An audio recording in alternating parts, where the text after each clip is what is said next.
من بچه شیعه هستم، خدا را می پرستم، خدای پاک و دانا، مهربان و توانا. پیامبرم محمد که با او قرآن آمد، دین را به ما رسانده، او ما را شیعه خوانده. دختر او زهرا بود، فاطمه کبرا بود، فدای دین شد جانش، لعنت به دشمنانش. در روز عید قدیر بر ما علی شد امیر، امیر مؤمنین است، امام اولین است. امام دوم ما بخشنده بود و تنها، نام ایشان حسن بود، صبور و خوش سخن بود، صبور و خوش سخن بود. حسین که شاه دین است، امام سومین است، شهید کربلا شد، تربت او شفا شد.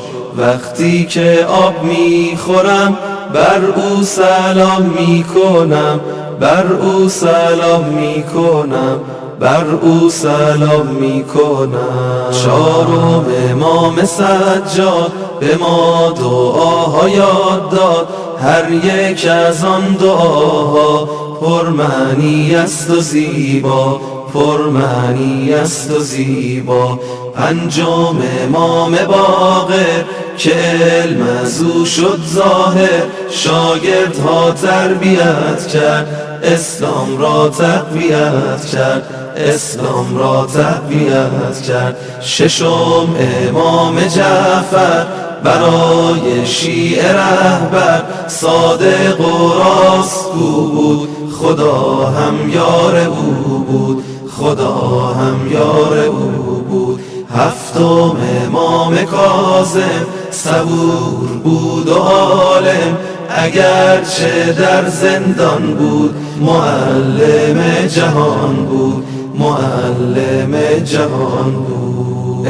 امام هشتم ما امام رضای والا، امید شیعیان است، چقدر مهربان است.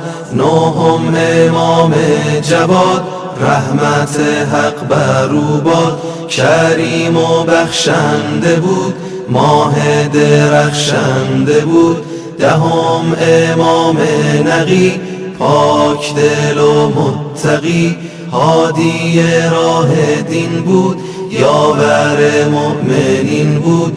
یازدهم عسکری، از همه عیبها بری، در خانه بود زندانی، شهید شد در جوانی، شهید شد در جوانی. 11 امام معصوم، شهید شدن شه مظلوم، ولی به امر خدا، امام آخر ما، از چشم مردم بد غایب شد و نیامد.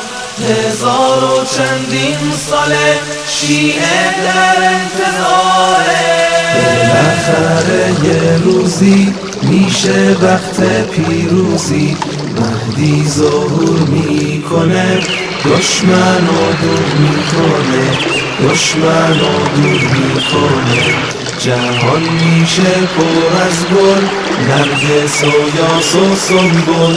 ما بچه های شیعه دعا کنیم همیشه، دعا کنیم همیشه، دعا کنیم همیشه. با هم بگیم خدایا بیار امام ما را. بسم الله الرحمن الرحیم. اللهم کن لولیک الحجة ابن الحسن صلواتك عليه وعلى آبائه في في هذه الساعة وفي كل ساعة وليا وحافظا وقائدا وناصرا ودليلا وعينا حتى تسكنه أرضك طوعا وتمتعه فيها طويلا.